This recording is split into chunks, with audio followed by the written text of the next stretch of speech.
like haunts? Yes. Do you like immersive theater? Yes. Do you like escape rooms? Yes. What's the safe word? My haunt life.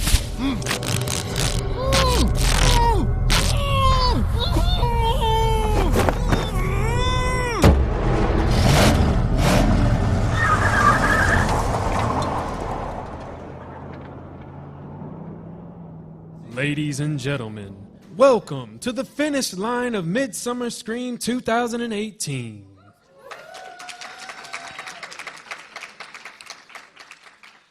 Dark attractions have taken on new forms well beyond the confined walls of traditional haunted houses. Today, as audiences become more sophisticated, they demand more thrills, more surprises, more realism, and they want to be entertained by immersing themselves into hyper-reality.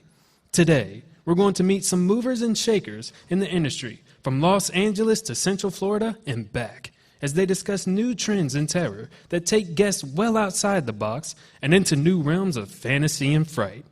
Please welcome to the stage, owner of Just Fix It Productions and creator of The Willows and Creep LA, Justin Fix.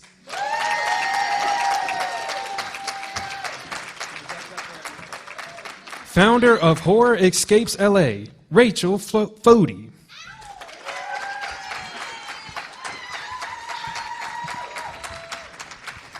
Founder of Inside the Magic and producer at Pseudonym Productions, Ricky Briganti.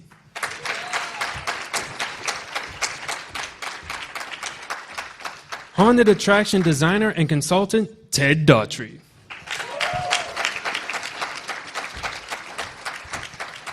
And your hosts from My Haunt Life podcast, Mike Fontaine and Russell Eaton.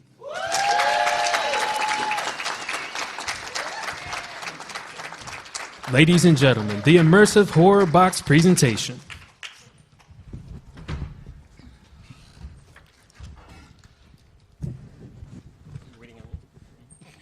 Please be seated.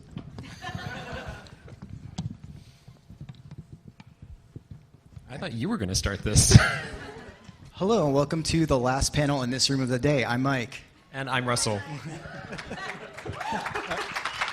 I know that was just a really stupid joke. If you listen to the podcast, you definitely don't need to clap for that. But thank you.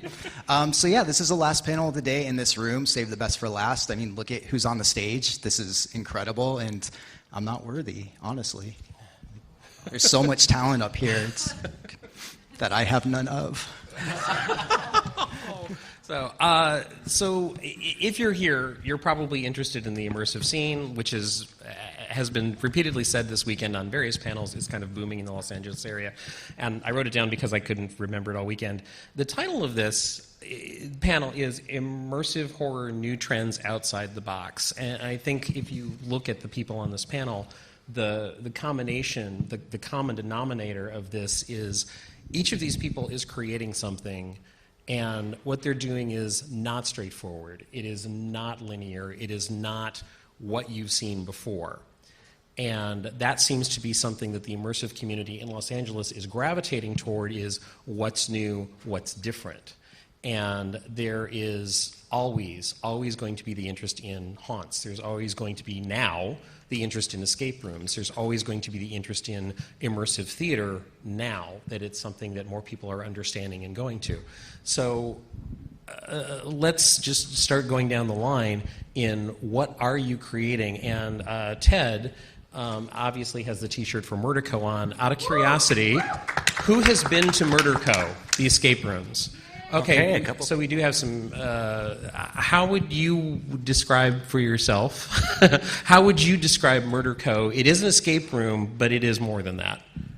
Yeah, it's a theatrically driven escape experience. I mean, it's billed as the first R-rated horror escape experience. So the idea is to really kind of create more of a substantive type of adventure through more compelling storytelling and leading these folks through this crazed, violent, gore-filled universe and try to escape out of it. So Which one of the things that I think sets apart Murder Co. as an escape room is you do not shy from dark material, gore, and it is violent, not necessarily aggressive toward the patron, I don't want to say, even though you will find yourself in horrific situations and you will physically be reacting to those. How did that mix of genres come about? Well, it was the brainchild of John Cook, who was a designer from originally from Knott's, and now is the new creative director for Queen Mary's Dark Harbor. And the idea behind it, was based on his experience in the theme park industry, based on my experience in the theme park industry. It was like, okay, what would we do if we didn't have those types of parameters that we kind of have to deal with on a constant basis in that world? And so the idea was, okay, let's kind of open things up a lot more, and John had some of these sort of basic ideas about what Murder Co. should be in terms of pushing the envelope with respect to the gore and sort of the violence and stuff like that, but we wanted it still to have a sense of kind of professional sort of elegance that we were trying to achieve, even though the content is really kind of dim and dingy, but we had a sense of professionalism that we wanted to bring that we were learning from the themed entertainment industry. Does that make sense? Oh yeah, absolutely. So, and where are you located, by the way? Upland, California. Yeah, because you're not in Los Angeles. Right. It's worth the drive, people, if you like escape rooms and you like horror. We have several creators here. I'm just going to continue down the line. This is not the only city where this is happening. And I'm someone who travels every now and then, and I have been to immersive interactive experiences in other states and other cities. And Ricky, you are the founder of Inside the Magic, which I have a feeling probably many people in this room are familiar with. But you've started a company called Pseudonym Productions. And you are dabbling in immersive theater, but you're doing more than that. And what are you mixing and what are you bringing to the table in the Orlando area? And what's the genesis of your projects? Yeah, definitely. First, I just want to say the pseudonym is actually founded by Sarah Elger right there in the front row in the pink hair.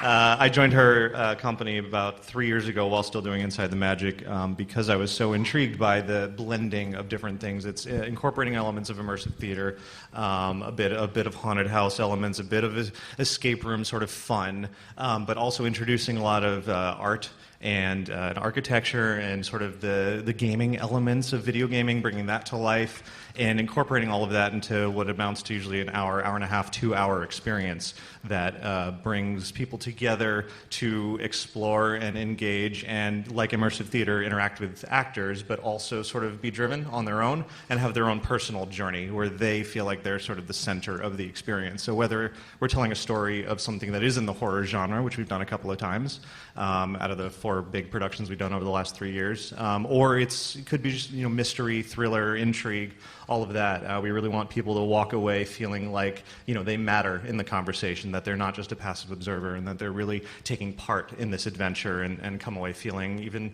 feeling a bit better about themselves, perhaps, despite some horrific things they might find along the way. You look like you were about to ask something. No, I'm not a creator. So, Rachel? Hi, guys. So, you're also working on something that's fairly unique in the Los Angeles area. Rachel, you have a history in escape rooms, and you have a history of putting performers in escape rooms. Tell us about the Count's Den, and because that is an immersive experience, but would you call it immersive theater? Or it sounds like more than that. It's definitely immersive theater, but what it is it's an actual location in downtown Los Angeles, a solid location where we have characters in that location and that you can interact with on a continuous storyline. So it's vampire themed. So you would meet the Countess Cora and her family within that den.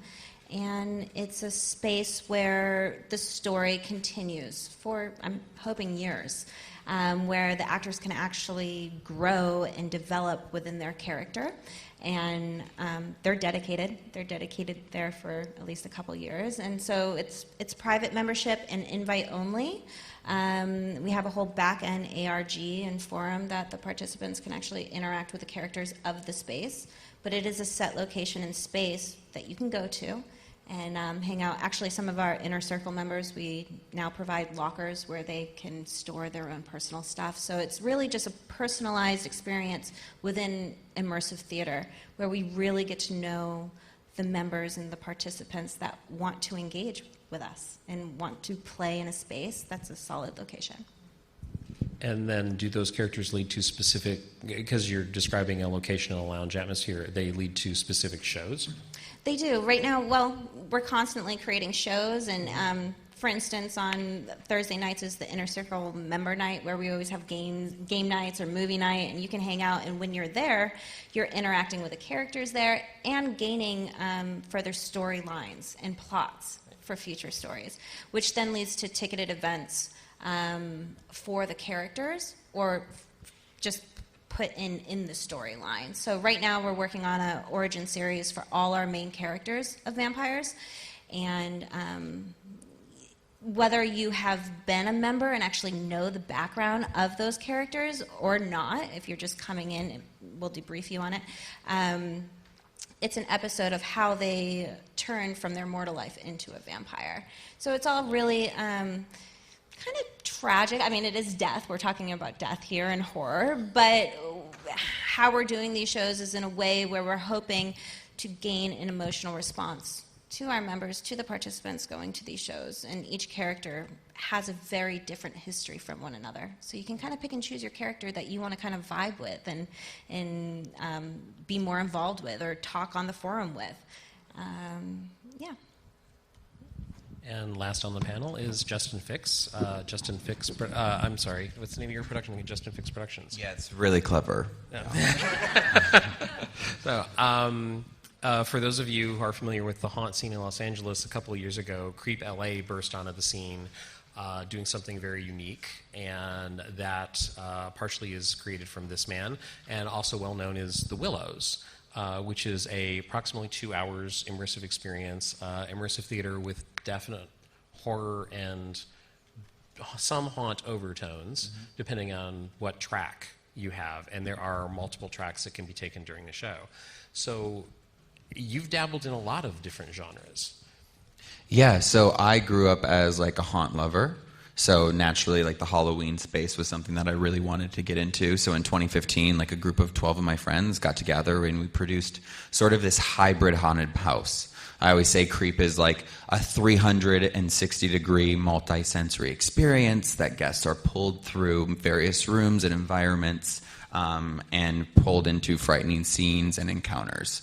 And that's kind of what it was, right? It was like taking the format of a traditional kind of pulse-through experience and allowing ourselves to take our time and to breathe in those spaces that we'd normally get a jump scare from the back and push out. But what if we could allow some times for people to kind of enter these spaces and, you know, let's either give them some sort of story or ghost story or monologue or some sort of interaction or fright or participatory game like playing Bloody Mary or playing dead, you know, those kind of things. And so that's kind of how it started. And our first year was like a 30-minute experience. And in 2016, we came back and it was like an hour experience. And from that, we knew that we just loved the world so much, but we knew that until like Midsummer Screams, there wasn't really an audience just to like do Halloween events and activities across Los Angeles, which we normally would. So we are just like a group of creepy team, and we wrote a show called The Willows, which was an adaptation of like a modern murder mystery, kind of flipped on its head. It's like Clue meets the Addams Family. It's this like really wacky family, and you show up to the family to celebrate their son Jonathan, who you're actually there, and you celebrate the passing of their son Jonathan, and it kind of takes you across a sprawling house and into some really dark narratives and stories with them. And for us, it's always about, and for all of us, right, we're talking about how we're trying to continue to reinvent. And I think this is such like a new format or a new wave. And I think, there's really no truth to the mechanics of it. There's some things that we're piecing from every facets that we either love or we don't love, and kind of making it into these worlds that work for ourselves. But, all of us on this stage operate completely different formats and throughputs, and yet we're still telling these wonderful stories that people get to kind of immerse themselves in these worlds. And I think that's the coolest thing. Whenever something new happens, and this is why we're having this panel, because this is all new, when you combine things, there's always a learning process for the patrons. How do you make sure the patrons understand what exactly is going to happen, and what will it take to get past the diehard fans that will always show up to everything to the more casual people? I'll just jump in that really quick because mine's really quick. For us, I think this world is so new that we have to apply the traditional haunted house rules out front. Like, you're going to be touched. There's going to be strobe lights and fog. Like, you're going to be pushed through, dark spaces, whatever. I think we have to continue. I wish there was a cooler way of doing it so you could naturally sort of immerse yourself into this world. But I don't think we're there yet. And I think, much like people are fans of like Ricky's work, when they come to our work, some people just behave how they would in Ricky's show, but not in my show. And you're like, but that doesn't work in this show. So I think it's really something that we all as creators need to focus on, which I refer to as like the portal, which is the space where people really start to understand the world in which they know they are going to be in, so they respect the space, and yet the story can be moved forward without like hiccups. So I think it's such a huge thing. Yeah, just to follow up on that, it's very true, because we get people who come, especially in Orlando, where this scene does not exist. We get everyone who either thinks it's going to be something akin to a theme park attraction, which we're definitely not, or is this an escape room? And we're definitely not that. Not that there's anything wrong with that, but we're just not that, right? And so the behavior that comes with an escape room is not what we want out of people. We want a very different type. So we take people down an initial path, a journey to get them into that mindset. We devote a good 10, 15, 20 minutes at the beginning of easing sort of that transition from I'm coming to do a fun thing to, oh, I'm actually part of this world and I have a purpose here and I have a role, and then where does the story go from there? So it's definitely a challenge to educate people for something that's completely different. And for me, the escape rooms are one thing, and then the immersive theater lounge is another thing. And for the escape rooms, it's just straight up warnings of this is what you're getting involved in, this is what's going to happen. If you have a problem with any of this, speak now. And we break it all down for them with confirmation emails prior, and we just try to be as informative as possible. As for the Count's Den and this lounge, because it is a membership and a private invite lounge, and we kind of pride ourselves of being very personal with our participants. We have different types of events. So we have our nights that are really just inner circle. We know everyone. They all know the characters. We know what to expect from them. I'm actually building a back-end CRM system for all our members, so we know what their intensity levels are. We know what they're comfortable with. We know their allergies. We know any kind of triggers that they would have or want or not want, so we can actually fully customize the shows for them, which is why I think this lounge is good in that sense, because we actually have an opportunity where they keep coming back and we get to build a relationship with these participants. As for people that haven't been there and they're new to the space, and because immersive theater, like Justin said, it is such a new thing, people don't really know how to act or respond if a character's coming up to you and acting a certain way. How can I trust that this new person coming in that's never really been in an immersive environment, that they're going to behave correctly and that my actors are safe and that they're not going to be put out or heckled or touched, whatever it is, just inappropriately. And how I'm managing that is we have events that are just for, so we have larger ticketed events that the inner circle members that we have, they go to them also, but it's also invite. So we have new people in. So the actors know we're behaving in a different way with people that we do not know. And I make sure that we have a safe word throughout all our staff and all our actors, that if someone's being inappropriate or maybe not know how to behave in this world, we let each other know with our own safe word, our inward safe word of like, hey, this guy, submarine. Keep your eyes on this one, and we take care of each other as a family in this space, in a sense of we make sure that all the actors are aware, and then it's an opportunity to actually play with that participant that doesn't really know how to act, of like, hey, no, like you can still kind of keep in character in a sense of telling the boundaries here. So that's what we do. And for us, it started with certainly with the marketing. Us having the word escape in there, we're certainly going to get the escape enthusiasts that show up. But we're very clear as they're checking in and explaining what this is. And so the immersive theater or the immersive experience folks that come and visit us get it immediately. But the escape enthusiasts, we do need to we spend a little bit of time with sort of letting them know what this is and giving them an opportunity like, hey, this is a very heavy experience, and kind of vaguely outline what to expect. So that way, if they have to feel like they need to tap out, they can.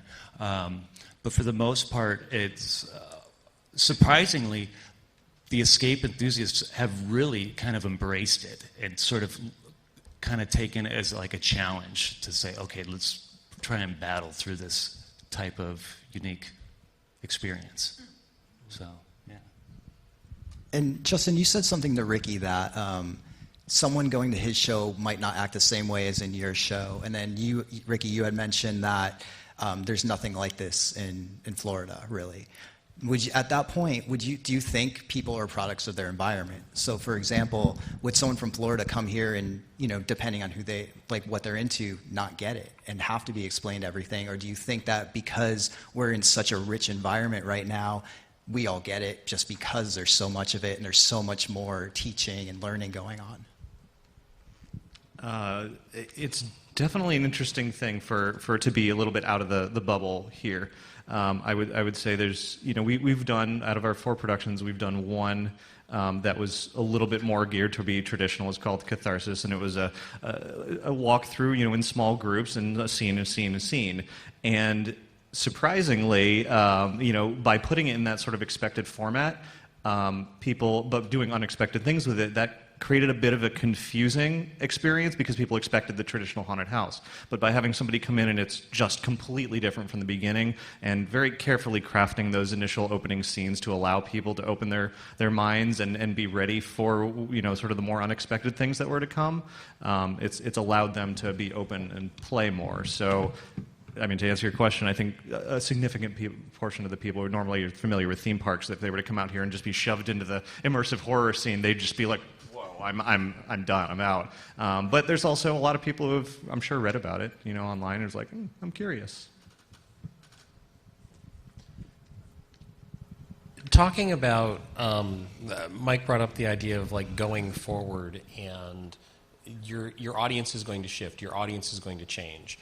And Ted, maybe you and Ricky might be dealing with this a little more at the forefront because these guys are talking, I think, more. God, I hate the word traditional, but closer to like a normal theatrical experience. People are like, oh, this is a performance. Oh, this is, even though I'm being interacted with, it's that. You guys are talking about experiences where Mike made a comment about extending this in longevity, and you're going to have to bring in larger audiences, and you guys also, I know, have to face this, and partially the ticket prices for these events are quite often steeper than the traditional haunted house, which there's a blessing and curse to that. The blessing being you immediately weed out a certain level of, God, this sounds so judgmental. But your people, if they're willing to plunk down that amount for a higher ticket price, they're also willing to invest. So going forward, the escape room, and Ricky, you flat out said you want to affect people, you want to have an emotional effect on them. Like, is it through marketing? Is it through word of mouth? Like, where do you guys see this transitioning? And the reason I'm trying to ask this very befuddling question, I'm befuddled. Like, in the future, it's like you guys you're on the cutting edge now. It's like, what's coming down for you guys? What are you looking forward to? And you've already addressed this a little bit, Rachel, of what's coming forward. It's like, what's the future? Because it is going to have to, as Mike said, talk to more people. Well, I think you kind of did mention it. I think one important aspect would be marketing, and really kind of using that as sort of a launching pad on how to educate potential future guests, and really getting a larger word out there. And I think the more that these types of things exist, and the more that experiences sort of expand and push the envelopes and gain more people, and the more we have Midsummer Screams out there and all that stuff, that's a way to kind of get the word out. I mean, I heard about Creep when it first came out because of something I think like Rick West put out, and so it was part of this community, and so I think that's one way to really kind of get out there. And then, at least for some of the more mid-range, smaller types of experiences, I think it's going to still kind of depend a lot on word of mouth too. You mentioned the word sustainability, and that is tough. That is the big challenge with all this. I know Justin and I have talked about this.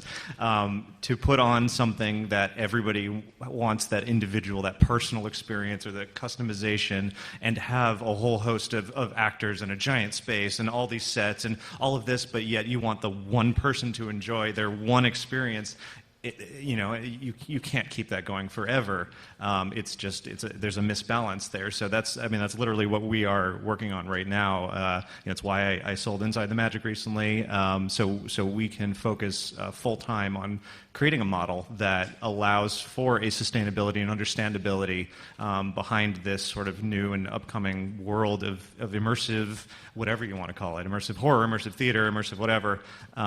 It is definitely a significant challenge that I'm not even sure anyone, even with a ton of shows out here in LA, have figured out how to make it keep going. And you have multiple tracks in your show? You mentioned the one show that wasn't, but... Right. We did. The biggest show that we did was called When Shadows Fall, and it wasn't exactly horror. It had some horror elements to it, but it had up to 40 people participating simultaneously for an hour and a half to 2 hours, with 14 different roles that they could pick from at the beginning, with a few people in each, and it was almost like 14 different stories being told of the perspectives of the same overarching story, and so everyone had their own little role, and so that's still only 40 people. It's like, what if we needed 400 or 4,000 people to do it? It's a tough scaling problem. Well, you have. I think the biggest issue is like we're operating like Disneyland, but with human beings. You're going through the Pirates of the Caribbean, but they're not like puppets on a record block. You're like having emotional connections with complete strangers or amazing actors that are like. You have those WTF moments that you're like, you got to be kidding me. Like, what am I doing right now with this complete stranger? And I'm having an absolute blast. And for those moments as adults where we can check out and we can have that moment of play, like, it does something. And if all y'all are in the space, you've either done something, you're interested in the space. Once you do it, it's like you crave it. You know, it's like going to proscenium theater.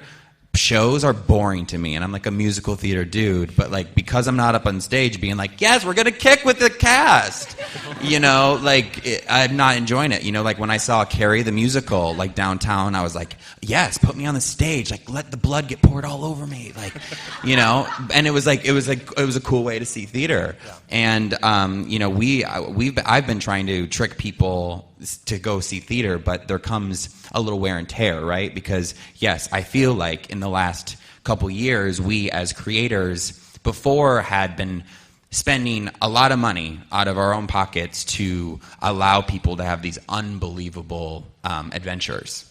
And, you know, kind of looking back at ourselves and being like, what is the cost of an experience? You know, what are people willing to pay? You know, if people are willing to pay this to do VR or go on expensive trips, you know, whatever it may be, what are willing people to pay here? And I think we are starting to not say like rule out a price bracket that doesn't work, but a price bracket that is practical for it to work for us. Because to be honest, like it's not, probably most of us, you know, we love dough, but I will probably tell you most of us that's secondary probably. And unfortunately that's not a really good business mind, but creatively, what we all have to do over these next couple of years is to continue to champion the word to grow it, because we haven't even scratched. Like when we say we think we've gotten 5,000 people through our lines, that's like nothing what like a normal haunt does, like 12,000 people through a season. So like we're not even, you know, here we're building these like haunt worlds that like are getting a throughput of the fourth of the fraction. As for sustainability, I mean, I think with the Count's Den specifically, I feel like it's a much different model because we are customizing and making it very personal. And I know for me, if I'm going to continue to spend my time with a show or continue to go back, I mean, I love the Willows. Like, I loved it so much. And what I loved about it is that I could come back and I can go a different path.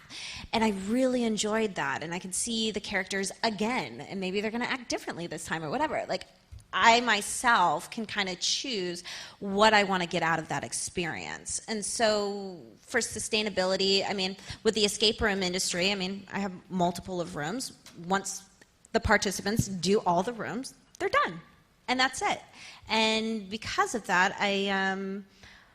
why I kind of went more into immersive theater is I want to have an effect on someone's life. And with that, I think people want their life affected.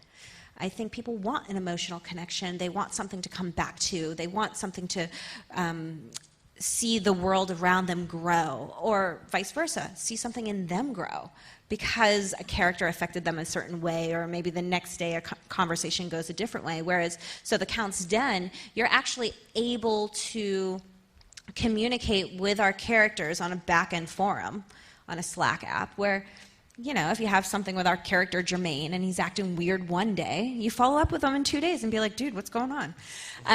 And he'll respond to you and say what's going on. And he's like, you know what? When you come back to the den on Thursday night at game night, I need you to bring me a bottle of absinthe. And so this actually did happen.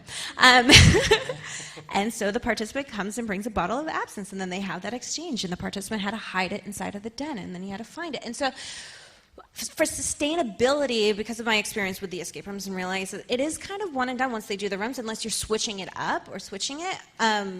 When it comes to immersive theater, what I'm trying to do is create an experience that I would want, meaning I like the attention on me.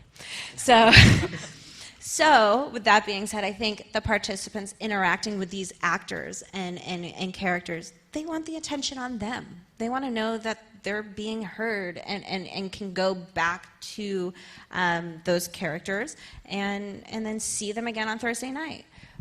So my model for sustainability is creating something as personalized and customized as possible, which is very difficult to do. There's a lot of people that have a lot of ideas of what they like, what they don't like, and you can't please everyone, you know, and a lot of, specifically, I'll just go back to escape rooms. Like, I can't please everyone because it's structured in a way where they go through and the experience is the same for the next person to the next person to the next person. So I can't, whatever you might like, it might not be the same that you might like. So that I cannot guarantee that everyone's going to have an enjoyable experience. Whereas in immersive theater, on the other side, if we want to go more of that, we can kind of find out about you and see what you like, see how you respond to these actors, see what you enjoy about them, what you don't enjoy about them. And I think that's my model for sustainability, is how can I keep a continuous attraction from an audience that it feels so personalized that they want to keep coming back for more.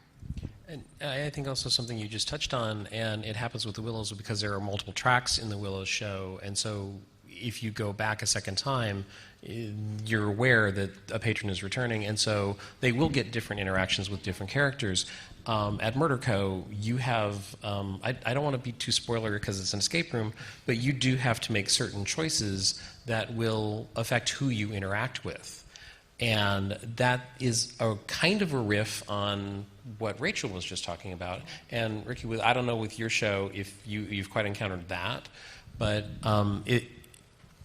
I think what you were just discussing about the immersive community as patrons, that seems to be as Mike and I have been doing our podcast, that's quite often feedback we hear is they are looking for an individualized experience, but they also want a good show. It's like, it's not just the individualization. And I think like everyone here is, with the mixing of genres, is tackling that subject. Because immersive theater in itself is like the one-on-ones and all of that. Yes, they're wonderful when you get them, but not every audience is going to get that. Not every patron is going to get that. So that's why I was going into the sustainability and like the shifting of genres.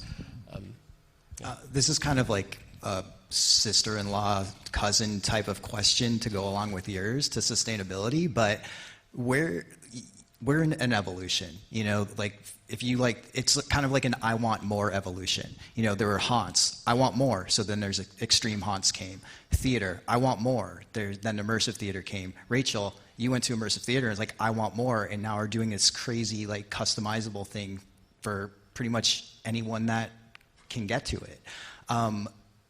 You guys are forcing an evolution. With that being said, what comes next? Wow. Westworld. Well, I mean, I think I love what Rachel was saying about, you know, the idea of really kind of being able to interact with these characters in these worlds. And I think expanding that is a really good start, because that has no limit. You know, I mean, we can do whatever we could turn this boring conference room into something incredible with the right interaction with people. And so I think that is probably where I would go as far as looking at the heart of what all of this is. Yes, it is a business. Yes, we're looking at ways to sort of grow and expand that, but it's about making memorable experiences so people want to return and visit us, and a tradition being born. And so I think one way to do that is to really kind of look at sort of the actor side of things, simply because otherwise we can build incredible sets, and we can have some cool monsters or whatever popping out, but when we can really look deep into their eyes and make that connection and to try to create something that's going to last for a while, I think that's kind of the angle I would sort of start with. There's kind of a perspective shift going on with entertainment here. It's, you know, with we're on a stage here, and this is very standard. All the examples you just gave of sort of the traditional ways of doing it, it was always audience and show, and now we're involving the audience in the show. But the future of it is, what if the audience is the show? The audience, like you were saying, want to feel, you know, it's not even necessarily attention on them, but it's feeling special, feeling that emotional connection. And it's a way of making it so that the show itself almost takes a backstage to what the audience, the participant is experiencing, that they are the center of everything. They are the one who's feeling like, oh, I'm in control. I'm, in charge of this. And can affect the story itself. Exactly, and feels like it is bending around, just like real life does, but like a cooler version of real life. I mean, that's kind of what, like you said, Westworld. But even taking beyond that, it's like it's I, out of everyone here, I'm the most important person in the room, and so are you, to yourself, and that's where this is going, I think. And I just will say, there's, like Renaissance fairs, like Renaissance fairs to me are like the best type of immersive theater, and I'm like, oh my god, cool! Like put me on this, like, and let me like roll for like 11 acres and just like stroll and just like check it out.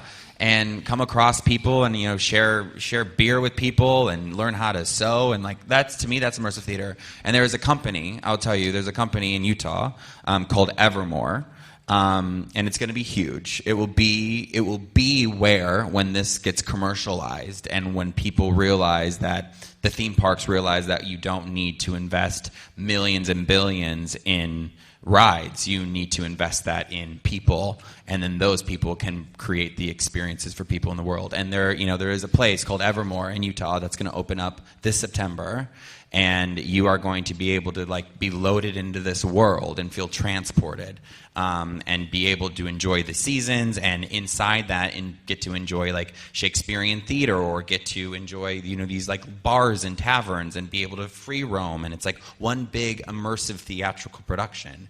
And that is like what we are doing, right? But like instead of feeling like we need to pulse people through a space and then out, they are what like a mouse is doing. They're dropping them in and then have them spend the day in this sort of environmental space. What? Do you want to follow up with anything, or do you want to open it up? Oh, if we're opening up for questions, I have a question. Sure, go for it. This is a very important question. Are you guys Team Snickers or Team Kit Kat? Team Snickers or Team Kit Kat? This is how we judge the quality of your soul. Man, it depends on my mood. Most recently, Snickers. Okay. Kit Kat, definitely. Okay. Really depends on my mood and like what I'm pairing it with, like milk. Right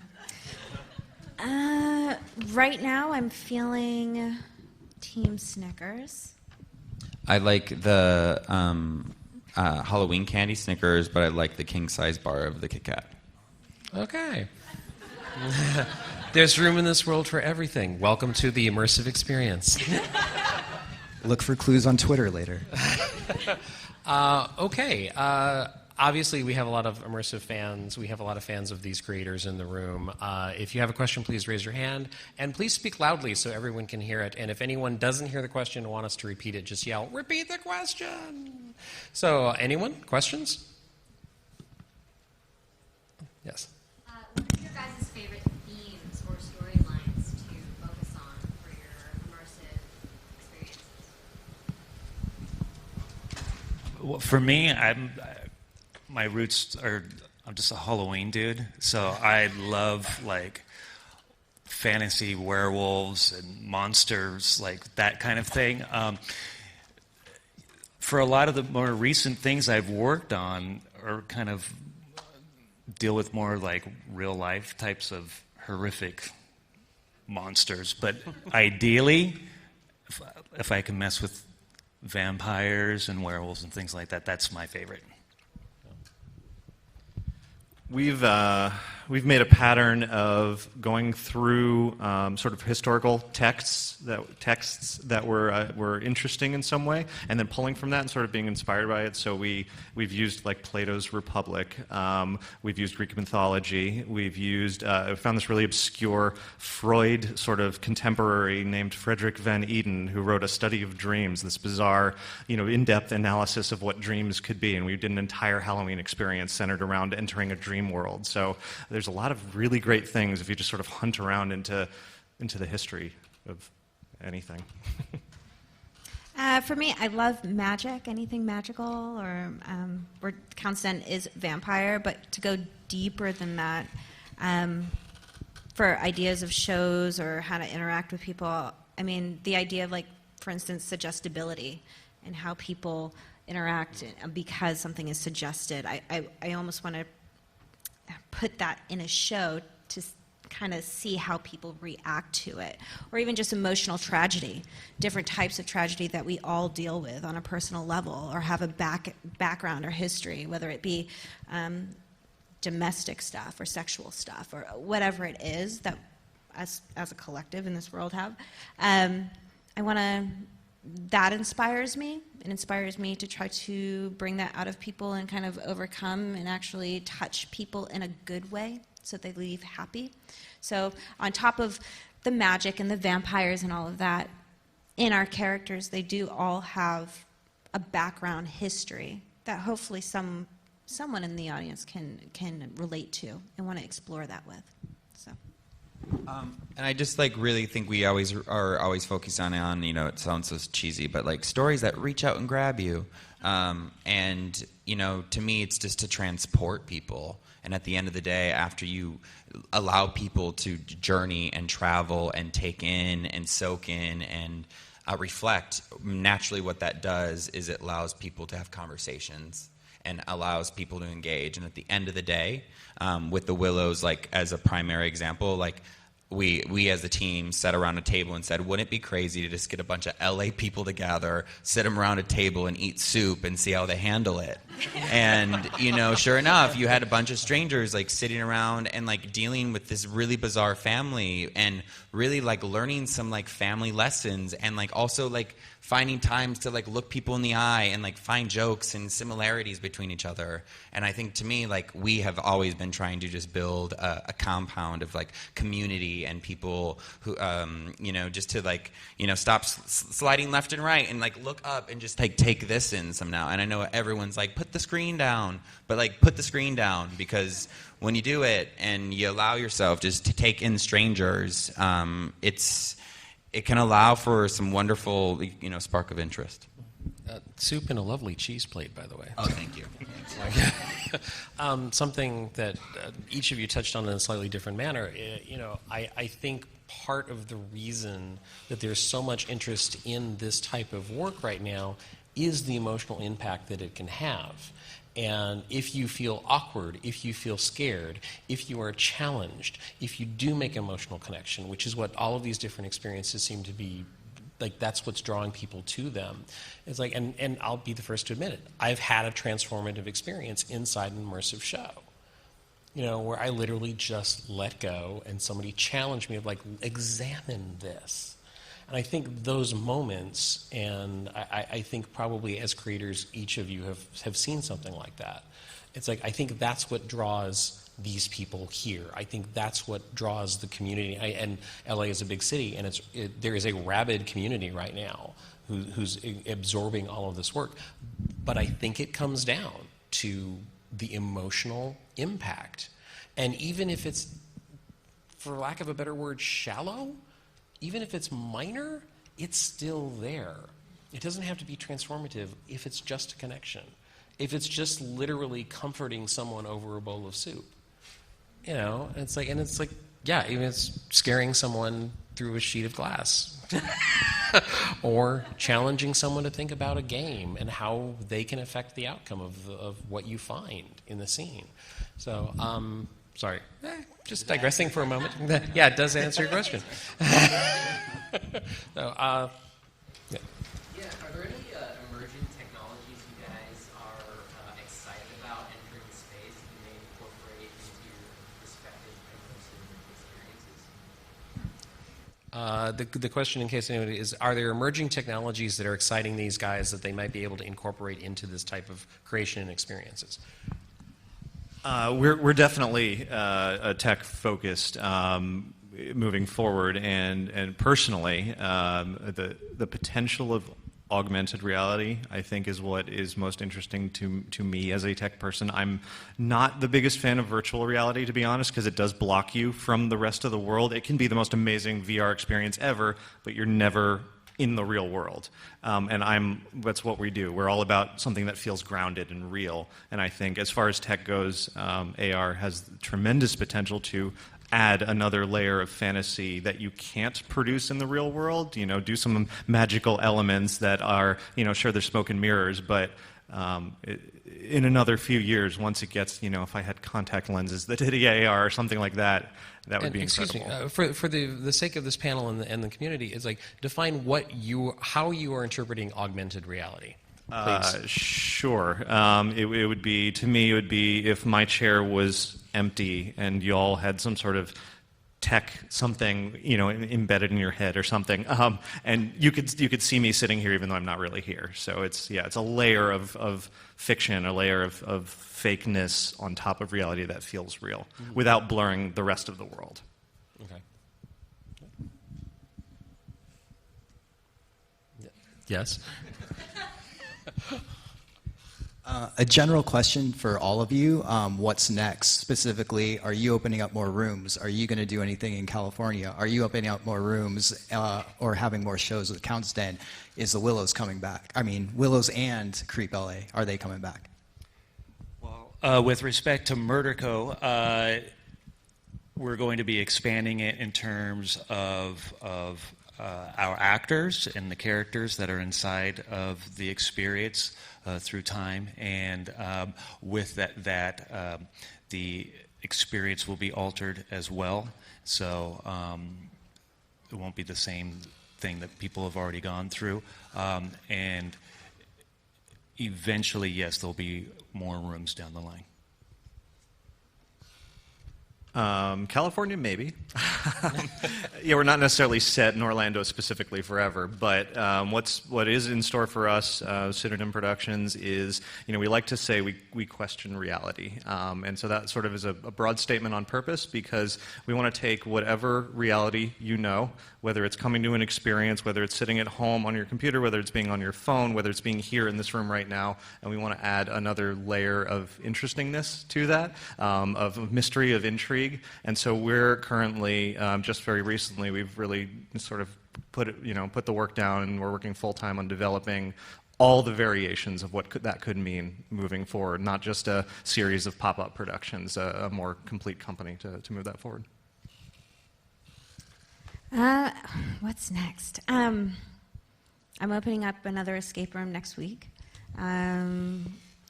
for the escape room stuff. And then as for the Count's Den, we're building out our event calendar. It's kind of a beast of a calendar. Every week we always have game nights and member nights for the Inner Circle on Thursday nights. With that, we're doing canvas painting nights where you can go and you can paint a vampire. We are going to have craft nights if you want to come and do crafts, taxidermy nights, movie nights.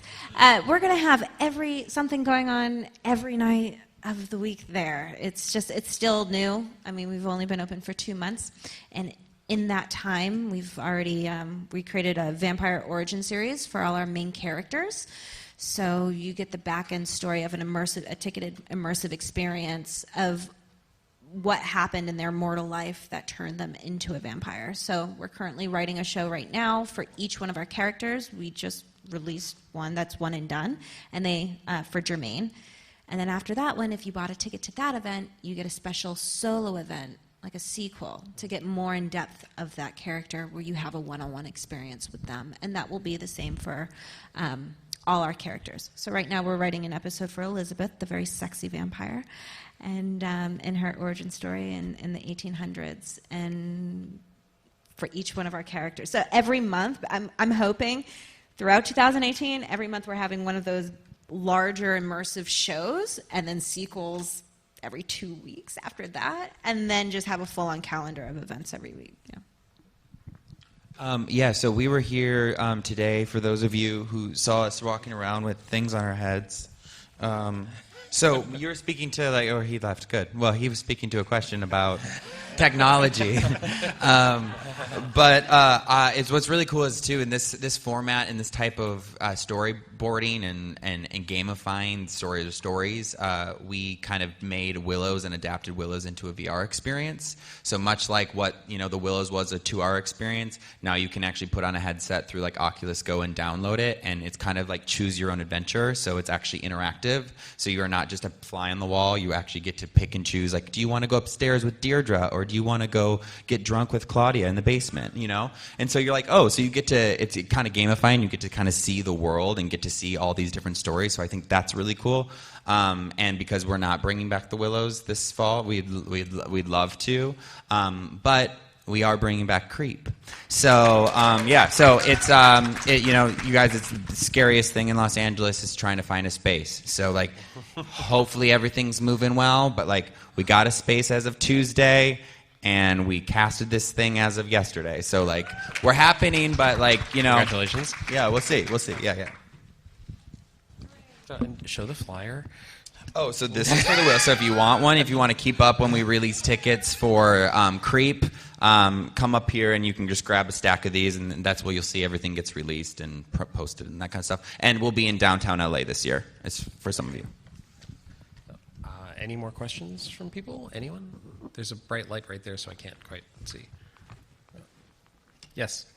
So I've been able to go to Creep LA and the Willows and Horror Escapes.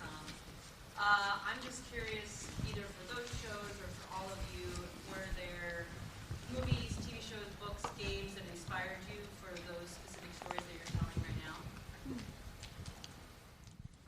Yeah, what do they say? Like, art just like rips, like imitates art, or yeah, like we're we're like a sponge. I think we're influenced every day by really great, you know, great classic Halloween movies and great comic books and, you know, podcasts. Yeah, we do really kind of pull from every kind of.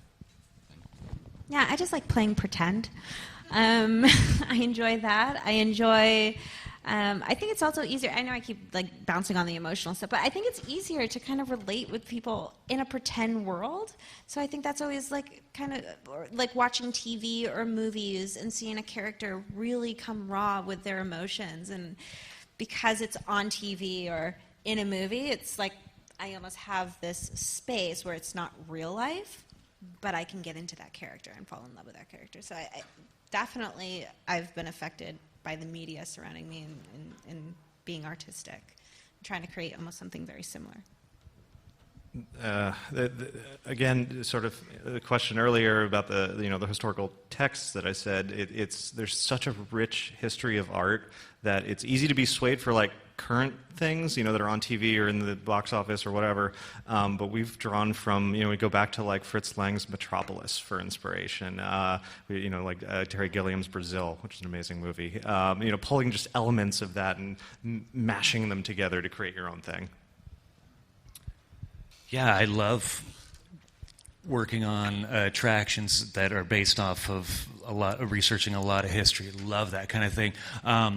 But Murder Co. is certainly a response. It's a current type of experience that was inspired by media, inspired by really bad, horrific murder stories and serial killers. So, I mean, that was kind of the literal guts, I guess, of sorry, for our experience. I find it interesting that if you've been paying attention, I think at least 3 of you have used the word play. And I think that's partially the immersive community. I think immersive experiences, I think that's what it is. It is an invitation to the audience that has been expected to just absorb. You're talking about the standard proscenium show. It's like that's what, for years, you were expected to do, was just absorb what I'm putting at you. It's like, and it's an invitation to play. And that's what escape rooms are. And I think that's why there's been such a incredible success across the country in many, many cities of escape rooms. It's like, it's the equivalent of a game night, which is play, but it's like, no, seriously, come play in a really cool environment. So I think that's key, and it has come up multiple times in multiple answers now. Well, I was just going to touch on it talking about sustainability, because of people wanting to play, like Justin was touching on, of like swiping left or swiping right, like, and not removing the screen. I think our generation is everything is on the telephone or on TV, and we don't have, as much as an opportunity to be social or other than just typing messages to people or text messaging. We don't get on the phone and actually talk to people really anymore. Even that's almost gone. Never mind sitting one-on-one and having an emotional response with each other. So touching on playing, people just want to connect. We want to connect, especially now in this generation where everything is occupying our mind and our time, where we can't connect in a real way. Everything, it's almost, I know, I don't trust everything I see on the internet or how, you know what I mean? The trust is almost going away. And ultimately, I think as human beings, we want a real emotional response. We want to connect. We want to trust what's in front of us. And that's what I'm hoping for sustainability and playing in our environments, that people gain that. That's the most important word to us, is play. You go out, and it's wonderful that escape rooms are a thing now, because that is another way you can play. But without that, it's like, we're going to go to a bar, we're going to go to a restaurant, we're going to go sit and stare at a screen somewhere, you know. And we want to be able to do something more than that. You know, kids get so much out of play, and it grows the mind, and it allows you to interact with people and build those connections. And then as we move into adults, we end up sitting at a desk job or something, and you don't get that opportunity. And so for us, it's like we've done, you know, with When Shadows Fall, by the end of the experience, we had 40 people all on their own sort of quote-unquote missions in their head, like literally running around a space of 15,000 square feet, because they're so into it. They're so in the story, in their mind. It's not a game anymore. They're just living it. And afterwards, they're just like, whoa, wait, what just happened? You sort of snap out of it, and you're like, wait, I want to keep doing it. I want to live that life. I don't want to go back to my desk job and just sit there. And it's you know, it is. It's an opportunity to just have fun, and it's something that we are. Yeah, when you're sitting staring at a screen, it's mindless, but it's not fun. Also, it's just something that I get asked a lot because of the podcast, because, you know, we've talked about escape rooms on that venue. It's interesting that you talked about that, because this is adult material that we're talking about here from you guys. Don't take the kids to Murder Co., really. I get asked all the time, what can I take my kids to get them away from a screen? It's like I work for Disney, and a lot of the people coworkers that I work with actually come to me and it's just like, I want something interactive, and my kids have heard about escape rooms. My kids have heard about that. So I love the fact that I'm hearing, at least, of parents wanting to separate the kids from the screen and wanting to find these types of experiences that children can partake of. And if you live in the Los Angeles area, there are escape rooms that do children's escape rooms. So look for them, find them, because I think it is a very valid comment that it's like, get them while they're young. Like, get them away from the phones. No one is telling us to stop. I don't know if that's a thing. So anyone more questions? She's telling us to. Oh, she is? Wait. Party pooper. Wait, somebody had a question, real quick. Sorry, just a quick question.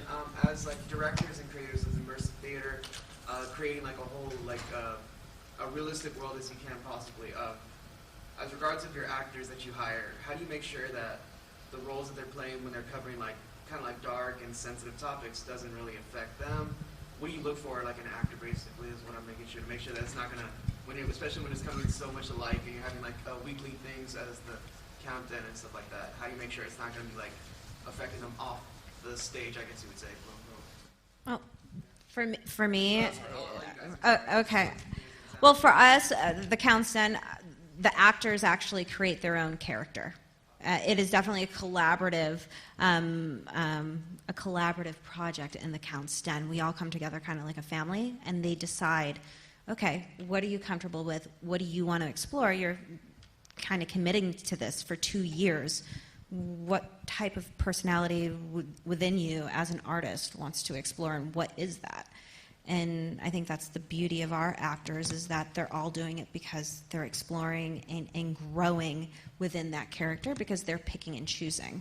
As for hiring an actor for a specific role that maybe they're not fully comfortable with, then that's just being said straight up like, yeah, this is what it entails. How do you feel about that? And if they're smiling, I'm like, right on. If they're not, they're like, then I'm like, it's not for you. And that's it. Actually, yeah, because you guys, there's performers in the escape room, and I know that you deal with performers that intimately deal with audience members.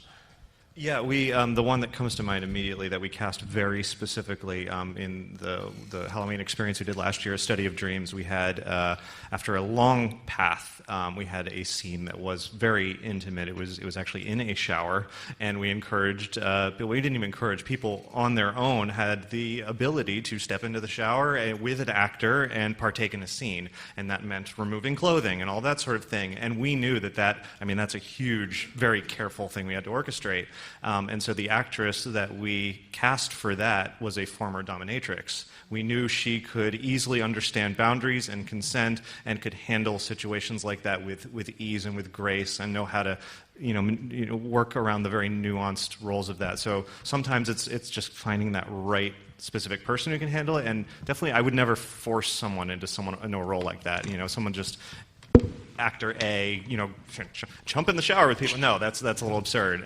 So it depends on the complexity of the role. We've also seen after 2 hours of being a character, right? You get really, really into it, especially when stakes are heightened in an experience, and there's like a cool down period that's needed afterwards. You need a period it's almost like transition out of that character. You can't just like shove people out the door and expect them to go back to the real world. And for us, with more of a traditional theme park background, it's drilled into our heads regarding safety and all that stuff. So that's what we were really kind of looking for from our actors. And there was a little bit of a learning curve on getting them to understand what the boundaries were that we were sort of trying to set down. But I mean, I think a lot of what like attractions like what Justin's done and stuff, I mean, that kind of, you guys really kind of, at least in this region, really kind of set the foundation on how things can be done with actors. And so it was kind of being able to pull things that we saw from other experiences and mash that with some of the stuff that we had in our background to get what we really wanted, so that the guest was getting a good experience and the actors felt nice and comfortable as well. And I think it's just really important to have like they're called breakdowns. So like really looking at a character and be like, what's the emotional run of this character? What's the physical entail? Are you going to have to be in lingerie or shirtless? So you can really kind of just spell it out at the beginning, and then you can find those people who like submit or up for those kind of challenges. And then I think as a director, you always have to be open to pull things back. You always have to be like, wouldn't it be crazy? And then you're like, great, I found this awesome girl, but maybe she can't be topless. And so like, and that's crazy if I didn't even said that, but yes. Cool. I think we're being told that is it. So thank you all for coming to this panel and being part of this conversation. So go out and play, all of you.